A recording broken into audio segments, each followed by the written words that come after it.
तो भाई तुमको याद होगा कि जब वर्ल्ड कप 2023 की शुरुआत भी नहीं हुई थी और शुरुआत होने से पहले जब अजीत अगरकर और रोहित शर्मा एक प्रेस कॉन्फ्रेंस करते हैं जहां वो ऐलान करते हैं वर्ल्ड कप 2023 की टीम का, तो वहां जो रिपोर्टर्स आए होते हैं वो रोहित शर्मा से एक सवाल करते हैं कि आपकी टीम में इस बार उस तरीके के बैट्समैन नहीं दिख रहे हैं जो बीच बीच में पार्ट टाइम बॉलिंग कर सकें, लेकिन 2011 ओडीआई वर्ल्ड कप में तो ऐसे बहुत सारे बैट्समैन थे। तो रोहित भैया कहते हैं हाँ ये बात सत्य है कि इस वक्त पे हमारी टीम में ऐसे ज्यादा बैट्समैन नहीं हैं जो बीच बीच में बॉलिंग करा सकें, लेकिन अब क्या कर सकते हैं, रातों रात हम अपने बैट्समैनों को बॉलिंग के लिए तैयार तो नहीं कर सकते हैं ना, लेकिन फिर भी अगर नौबत आ ही जाएगी तो कोहली भाई हैं, शर्मा भाई हैं, हम दोनों अपनी बाह चढ़ाएंगे और बॉलिंग डालने चले जाएंगे। तो भाई रोहित ने जो कहा था उस पर वो खरे उतरने वाले हैं, क्योंकि कल के दिन जब पूरी इंडियन टीम बैटिंग प्रैक्टिस करने में लगी हुई थी, रोहित भाई बॉलिंग कराए जा रहे थे और रिपोर्ट्स की माने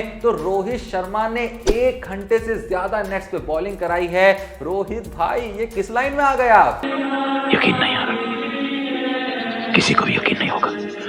वैसे सच बताऊं तो भाई मुझको लगता नहीं है कि रोहित शर्मा की बॉलिंग की हमें जरूरत पड़ सकती है, क्योंकि ऑलरेडी हमारे पास 6 बॉलर्स हैं, उसमें भी हमें 1 बॉलर या 2 बॉलरों को 5-6 ओवर डलवाने पड़ते हैं, तब जाके 50 ओवर कंप्लीट होते हैं। और पता है मुझे कहीं ना कहीं एक और चीज लगती है कि रोहित शर्मा के कंपैरिजन में कह लें या फिर वैसे भी कह लें, जो विराट कोहली है ना वो ठीक ठाक बॉलर बन सकते थे। जब धोनी थे वो शुरुआती दौर में उनको ज्यादा यूटिलाइज करते थे, फिर थोड़ा सा कम करने लगे, क्योंकि विराट कोहली को लेकर ऐसा लगता था कि बॉलिंग बहुत ही अनऑर्थोडॉक्स थी, तो वो कोई नॉर्मल तरीके के बॉलर नहीं थे। तरीके के बॉलर, तरीके क्या होता है, नॉर्मल तरीके के बॉलर नहीं थे, तरीके बोल दिया था मैंने, तो नॉर्मल तरीके के बॉलर नहीं थे, क्योंकि अजीब तरीके से सोहेल तनवीर बन के डालते थे। तो थोड़ा मुझे लगता था कि बैट्समैन के लिए मुश्किल तो होता होगा खेलना, क्योंकि ना ही स्पिन करा रहे हैं ना ही पेस डाल रहे हैं, 108 110 115 की स्पीड पे फेंकते थे, अजीबो गरीब तरीके से फेंकते थे, और शायद अगर फेंकते रहते तो अच्छे खासे गेंदबाज ही बन जाते। लेकिन फिर सबने कहा भाई ऑलरेडी सबसे बेहतरीन बैट्समैन हो, अब बॉलिंग भी करोगे तो बाकी लोग क्या मुंह दिखाएंगे। वहां बाबर आजम को लोग कहते हैं ये बनेगा कल का कोहली, वो बेचारा बैटिंग में तुमको मैच नहीं कर पा रहा है, अगर बॉलिंग भी कराने लगते तो वो बेचारा तो किसी को मुंह दिखाने लायक नहीं रहता ना कोहली भाई। वैसे जो भी ये वीडियो देख रहा है इस अजीबो गरीब सवाल का जवाब जरूर देना कि आपके हिसाब से रोहित शर्मा और विराट कोहली में ज्यादा बेहतर बॉलर आपको लगता है कौन है, या कौन होता अगर ज्यादा बॉलिंग कराता। जो भी नाम आपके मन में आ रहा है ये सोच के मत देना कि आपको पसंद कौन है, जनरली क्रिकेट का दिमाग यूज करके कहना कि भाई ये ज्यादा बेहतर बॉलर बन सकता था, क्योंकि दोनों को आपने थोड़ा बहुत तो बॉलिंग कराते हुए देखा ही देखा होगा। तो प्लीज जो भी वीडियो देख रहा है ना इस सवाल का जवाब तो कमेंट में जरूर देना। वैसे जहां बाबर और विराट का नाम आ ही गया है तो मैं बताना चाहूंगा कि कल के दिन अभी हाल ही में इंडिया वर्सेस पाकिस्तान का जो मैच हुआ था उससे एक वीडियो भैया चारों तरफ वायरल हो रही है, जो कि पहले नहीं हुई थी लेकिन कल के दिन हो रही है। और उस वीडियो के बाद बाबर आजम और विराट कोहली को लेके एक बहुत बड़ी कंट्रोवर्सी शुरू हो गई है, जिसके बारे में आप में से बहुत लोग को नहीं पता होगा, पर चिंता नहीं करने का, हम बता रहे हैं ना। अब देखो कंट्रोवर्सी क्या हुई है वो तो मैं आपको बता ही दूंगा, लेकिन अगर आपको जानना है कि आने वाले मैचेस में कौन सी टीम जीतेगी, कौन सा प्लेयर रन मारेगा, कौन सा बॉलर विकेट लेगा, किस ओवर में क्या स्कोर रहेगा, सब कुछ अगर आपको एक्यूरेट प्रेडिक्शन के साथ जानना है और इन प्रेडिक्शन का इस्तेमाल करके आप फैंटेसी टीम बना के पैसे बनाना चाहते हैं, या फिर अलग अलग प्लेटफॉर्म पे जाके प्रेडिक्शन करके पैसे बनाना चाहते हैं, तो वेट नहीं करने का, क्योंकि कितनी बार कह चुका हूं कि डिस्क्रिप्शन और पिन लिंक मौजूद है आकांक्षा जी के टेलीग्राम चैनल का। इंडिया की नंबर 1 लेडी स्किपर है जो 8-10 साल का एक्सपीरियंस है, और भाई एक नंबर प्रेडिक्शन दे रही है बंदी। जल्दी से जाओ टेलीग्राम चैनल को ज्वाइन करो, खुद जाके देखो क्या एक्यूरेट प्रेडिक्शन मिल रही है। बाकी व्हाट्सएप नंबर स्क्रीन पे है, सिर्फ व्हाट्सएप कर दो, वहां भी फ्री में प्रेडिक्शन मिल जाएंगी, और उन प्रेडिक्शन का इस्तेमाल करके पैसा ही पैसा बाबू भैया छापो छापो छापो। बाकी आगे बढ़ते हैं और तुम्हें बताते हैं कि ये कंट्रोवर्सी का मामला आखिर है क्या। तो सबसे पहले आप लोग वो वीडियो देख लें जिस वीडियो की वजह से इस कंट्रोवर्सी की शुरुआत हुई है। अब देखो जैसा मैंने कहा कि किस्सा है हाल ही में हुए इंडिया वर्सेस पाकिस्तान मैच का, जब बाबर आजम का विकेट गिरता है और बाबर आजम निराश होकर मुंह लटका के पवेलियन की तरफ जा रहे थे, तो वहां जो अहमदाबाद का क्राउड मौजूद था वो बाबर बाबर कह के चिल्ला रहा था, मतलब बाबर बाबर चिल्ला रहा था। अब कहीं ना कहीं जिस तरीके से चिल्ला रहा था ऐसा लग रहा था कि उसको मॉक करने की कोशिश कर रहे हैं, चिढ़ाने की कोशिश कर रहे हैं। देखो पहले जो मामला आया था स्लोगन्स वाला, उसे लेके कुछ लोग नाखुश थे या कुछ लोग को लग रहा था कि इससे थोड़ी सी बाकी देशों के सामने हमारी इमेज खराब हो सकती है, तो वो फिर भी 2 पल के लिए समझ में आता था। लेकिन इसको लेके इतना बवाल तो नहीं बनना चाहिए। और और अगर कोई जरूरत से ज्यादा बवाल बना रहा है तो उसको ये याद रखना चाहिए कि साल 2017 की चैंपियंस ट्रॉफी में जब फाइनल में भारत पाकिस्तान से हारा था तो याद है ना पाकिस्तान का क्राउड उस वक्त क्या कर रहा था, और बाकी प्लेयरों के साथ नहीं कोहली के साथ सबसे ज्यादा कर रहा था, क्योंकि भैया उसी ने हर बार मारी थी ना पाकिस्तान की। वो कोहली को क्या कह रहा था, और कोहली अकड़ निकल गई ना तेरी, बता दे अब तेरा बाप कौन है। तो उस वक्त पे किसी को ये डिसिप्लिन वगैरह याद नहीं आया था। तो अगर उस वक्त पे उन पाकिस्तानियों में तमीज नहीं थी तो अभी हम भी इतनी ज्यादा तमीज क्यों रखें। हाँ थोड़ी बहुत रखनी चाहिए, जो कि हम रख भी रहे हैं, क्योंकि ऑलरेडी जैसा मैंने कहा बीसीसीआई वाले ही पाकिस्तान की इतनी मार लेते हैं जिसकी कोई हद नहीं है। ना आईपीएल खेलने देते हैं, ना ही उनके मुल्क में जाते हैं, ना ही उनको अपने देश में आने देते हैं। वो तो वर्ल्ड कप की मजबूरी है इसलिए आने दिया है और आ गए हैं तो सम्मान भी कर रहे हैं मेहमानों की तरह। लेकिन जैसे ही वर्ल्ड कप खत्म होगा भैया वही दौर शुरू हो जाएगा जो पहले हुआ करता था, वापस से हम उनकी मारना शुरू कर देंगे। तो मारो और इस हद तक मारो, कोई दिक्कत की बात नहीं है भाई। उन्होंने बहुत बुरा किया है, बहुत हद तक बुरा किया है, उनके क्रिकेटरों ने भी किया है, उनकी आवाम ने भी किया है, बाकी पाकिस्तान वैसे भी तो करता ही रहता है। तो इतना ज्यादा भी डिसिप्लिन बनने की कोई जरूरत नहीं है, थोड़ी बहुत मॉकिंग तो चलती है भाई। आईपीएल में ही एक टीम दूसरी टीम प्लेयरों कभी कभी कर देती है तो इससे कोई दिक्कत थोड़ी हो जाती है। सिर्फ बाबर बाबर क्या चिल्ला दिया, बेकार बवाल मचा रहे हैं और भूल गए हैं कि अपना क्या क्या बोला करते थे। तो चिंता की कोई बात नहीं, ऐसा मैंने कहा करो करो करो। हमारे यहाँ ऐसा ही होता है।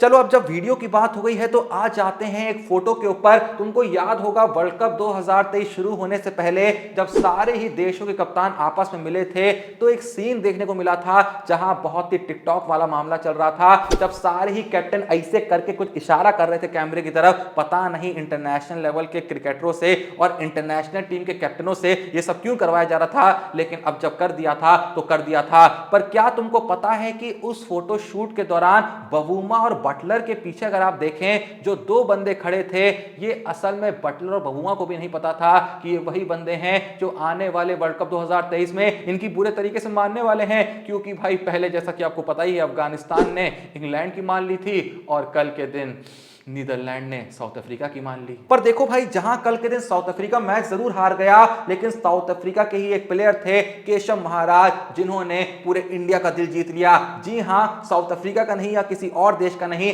बल्कि इंडिया का दिल जीत लिया। क्योंकि आप में से देखो बहुत लोग को यह तो पता ही होगा कि केशव महाराज के जो रूट्स हैं, जो जड़ हैं उनकी, वो असल में इंडियन हैं। किसी वजह से बस साउथ अफ्रीका चले गए हैं। अच्छी खासी हिंदी भी बोल लेते हैं क्योंकि थोड़े टाइम पहले ही गए थे, ज्यादा टाइम नहीं हुआ है। वो पैदा नहीं हुए साउथ अफ्रीका में, पैदा इंडिया में ही हुए थे, फिर साउथ अफ्रीका किसी वजह से चले गए थे। पिताजी को कोई धंधा वगैरह करना था, मतलब काम धंधा करना था, जिसके चलते साउथ अफ्रीका चले गए थे। लेकिन कहीं ना कहीं कल के मैच में केशव महाराज ने एक ऐसा जेस्चर किया जिससे उन्होंने उन इंडियंस को एक सबक सिखाया जो अक्सर ये गुणगान करते हैं कि वक्त के साथ हमें बदलना चाहिए, जो वक्त के साथ अपनी रूट्स को छोड़ चुके हैं, अपने कल्चर को छोड़ चुके हैं, अपने ट्रेडिशन को छोड़ चुके हैं। तो कल के दिन केशव महाराज से उन्हें सीखना चाहिए कि केशव महाराज कल के मैच में जब भी कोई विकेट चटकाते थे तो हाथ जोड़ के बहुत ही आराम से बस हाथ जोड़ के ऊपर वाले को इशारा करते थे। और उससे भी जरूरी बात, जब केशव महाराज कल के मैच में बैटिंग करने के लिए आते हैं तो अगर आपने नोटिस ना किया हो,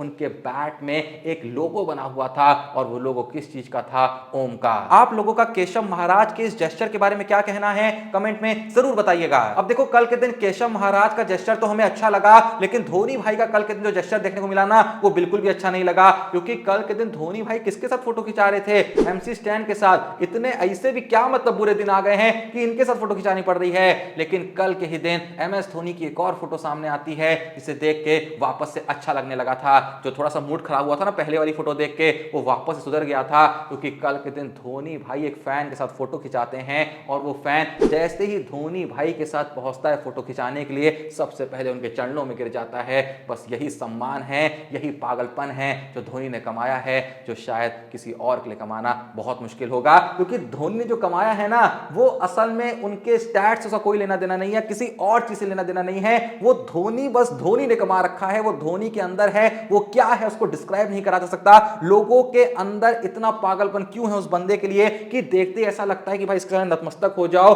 उसकी कोई डेफिनेशन नहीं है, कोई परिभाषा नहीं है या कोई पैरामीटर नहीं है कि ये कर लो तुम धोनी जैसे बन सकते हो। वो बस बन गया है और वो बस वही है, उसके बारे में कुछ और मैं आगे नहीं कह सकता। धोनी भाई सेट फूट गई आंख। तो फाइनली अपनी आंख को ठीक करने के बाद इस वीडियो को कंटिन्यू करते हुए मैं आपको बताना चाहूंगा, देखो आप लोग अगर पाकिस्तान क्रिकेट को फॉलो नहीं भी करते हैं ना, तो भाई पाकिस्तान का एक न्यूज चैनल है जिसका स्नैप मैं आपको दिखा रहा हूं, जहां अक्सर शोएब मलिक आते हैं और वसीम अकरम तो आते ही आते हैं। ये न्यूज चैनल देखा करो, जो कि एक क्रिकेट का शो है, न्यूज चैनल तो नहीं है, एक क्रिकेट का शो है जहां इतना मजाक बनता है पाकिस्तान क्रिकेट का, यही लोग बनाते हैं ना भाई। कसम से तुम्हें जितना इंडिया के लोगों को सुन के हंसी नहीं आती होगी जो पाकिस्तान का मजाक उड़ा रहे होते हैं, पाकिस्तान क्रिकेट टीम का मजाक उड़ा रहे होते हैं, तुम ये शो देखा करो, पक्का तुम्हें हंसी आएगी। और कल के दिन भाई मैं यही शो देख रहा था कि कुछ मस्त मुझको कंटेंट मिल जाए, लेकिन कंटेंट मुझे पता है कहां मिलता है, इस शो के कमेंट सेक्शन में, जहां एक पाकिस्तानी ने यह लिखा होता है कि पाकिस्तान के जो ऑलराउंडर हैं, जिनको कहा जाता है ऑलराउंडर, ज्यादा वो ऑलराउंडर जैसे हैं नहीं, ऐसे कोई सिम्टम उनके अंदर देखने को नहीं मिले हैं, जिनका नाम है शादाब खान, उनके लिए लिखा जाता है कि जो शादाब खान है वो कुलदीप यादव और रोहित शर्मा का मिक्सचर है, क्योंकि वो रोहित शर्मा जैसी बॉलिंग करा लेते हैं और कुलदीप यादव जैसी बैटिंग कर लेते हैं। मतलब भैया ये इन्हीं के लोग इनकी बेइज्जती करते रहते हैं, तो कितने पंचेस मारूं इनके ऊपर, क्योंकि यही लोग सब खत्म कर देते हैं। तो भाई अभी बात करते करते मैंने उस चैनल का नाम भी सर्च कर लिया है, चैनल का नाम है ए स्पोर्ट्स, जिसका मैं स्क्रीनशॉट आपको स्क्रीन पे दिखा भी दे रहा हूं। भाई इसमें यही एक शो आता रहता है जिसमें पाकिस्तान के जो मैचेस हो रहे हैं या फिर वर्ल्ड कप के जो मैचेस हो रहे हैं उस पर चर्चा करते हैं, और यहां वसीम अकरम तो होते ही होते हैं, बाकी कुछ फुद्दू चद्दू क्रिकेटर यहां पे आते रहते हैं, लेकिन वसीम अकरम तो होते ही हैं और एक होस्ट होता है। और ये इतनी मारते हैं ना पाकिस्तान की, ये चाह नहीं रहे होते हैं, लेकिन भैया उनकी हरकतें ही ऐसी हैं, तो बात करते करते इतनी मार लेते ना भाई, सुन के तुम्हें हंसी आएगी। एक बार मेरे रिकमेंडेशन पे इनका एक शो जरूर देखना, कसम तुम हर दिन देखोगे, और इनको देखते वक्त तुम इनका कमेंट सेक्शन पढ़ना, भाई पूरा पाकिस्तान पाकिस्तान की यहां मार रहा होता है। वैसे अभी अभी बातों ही बातों में शादाब खान का जिक्र करते हुए मैंने रोहित शर्मा के नाम का भी जिक्र कर दिया था, तो भाई कल के दिन मुझको एक बहुत ही कमाल की बात पता चली जो कि तुमको ही पता होनी चाहिए। भाई रोहित शर्मा वर्ल्ड कप 2023 में किस लेवल पे भैया कतल ढा रहा है, किस लेवल पे बवाल मचा रहा है। तुम्हें अगर ये किसी को समझाना है ना, या फिर तुमको भी कुछ समझना है, अगर तुम नहीं समझ पाए अभी तक, हालांकि समझ गए होगे क्योंकि मैचेस तो देखते ही होगे, लेकिन अगर नहीं समझ पाए हो तो ये सुन लो, रोहित शर्मा इस ओडीआई वर्ल्ड कप में 141 की स्ट्राइक रेट से खेल रहे हैं। जिस स्ट्राइक रेट के साथ लोग इस वक्त पे टी20 में नहीं खेलते हैं, वो बंदा उस स्ट्राइक रेट के साथ ओडीआई में खेल रहा है, वो भी नॉर्मल मैचेस में नहीं, ओडीआई वर्ल्ड कप में खेल रहा है। भाई रोहित तो इस बार मतलब अलग ही फॉर्म में दिख रहे हैं। मुझे तो लगता है कि थोड़ा भी अगर वो 40 ओवर तक किसी भी मैच में खेल गए या 35 ओवर तक भी खेल गए ना, भाई 200 तुम लिख के रख लो, किसी मैच में रोहित शर्मा 35 ओवर तक टिके हैं। अगर 200 ना आए तो मुझे बताना, कुछ करूंगा नहीं, हाँ नाम बदल दूंगा, मैं कह सकता हूं, अगर नहीं मारे नाम बदल दूंगा और नाम रख लूंगा रोहित कोहली धोनी, मेरा नाम सही है ये। वैसे जो भी ये वीडियो देख रहा है, तुम भी इसी बात पे प्रेडिक्शन कर ही डालो कि क्या रोहित शर्मा इस वर्ल्ड कप में दोहरा शतक मारेंगे या नहीं मारेंगे। एकदम ऑनेस्ट दिल से भैया तुम्हारा क्या जवाब है कमेंट में जरूर बताना। लेकिन सबसे इंपॉर्टेंट सवाल जो मैंने पूछा था कि अगर रोहित शर्मा और विराट कोहली थोड़ा ज्यादा बॉलिंग कराते तो आपके हिसाब से ज्यादा बेहतर बॉलर यहां पे कौन होता, चाहे किसी भी फॉर्मेट की बात कर लें, वरना पार्ट टाइम बॉलर ज्यादातर वाइड बॉल क्रिकेट में ही दिखते हैं, खासकर ओडीआई और टी20 में दिखते हैं, तो वो कौन सा बॉलर होता जो ज्यादा इंपैक्टफुल होता, ज्यादा विकेट टेकिंग होता, ज्यादा कंट्रीब्यूट कर पाता टीम के लिए। जो भी नाम आपके मन में सबसे पहले दस्तक दे रहा है कमेंट में जरूर बताइएगा। बाकी सेम टाइम पे सबसे इंपॉर्टेंट काम पता है ना क्या करना है, आकांक्षा का टेलीग्राम चैनल ज्वाइन करना है, जहां पे आती है एक नंबर प्रेडिक्शन। और कल के दिन भैया इंडिया बांग्लादेश का मैच है, उसके लिए अभी से सारी प्रेडिक्शन उठा लो, टीम वगैरह बनानी है बना लो, जो प्रेडिक्शन अभी से लगानी है लगा लो, क्योंकि एक्यूरेट प्रेडिक्शन पहले से आ चुकी होंगी, बाकी मैच से जस्ट पहले भी आ जाएंगी, लेकिन जाके टेलीग्राम चैनल ज्वाइन करोगे तब ना पता चलेगा। और अगर टेलीग्राम चैनल ज्वाइन करने में कोई दिक्कत है, व्हाट्सएप नंबर स्क्रीन पे आ रहा है, जाके व्हाट्सएप कर दो, मस्त भैया फायदा उठाओ। और वीडियो पसंद आई लाइक कर दो, चैनल को सब्सक्राइब कर दो। मिलते हैं नेक्स्ट वीडियो में, तब तक के लिए जय हिंद, धन्यवाद।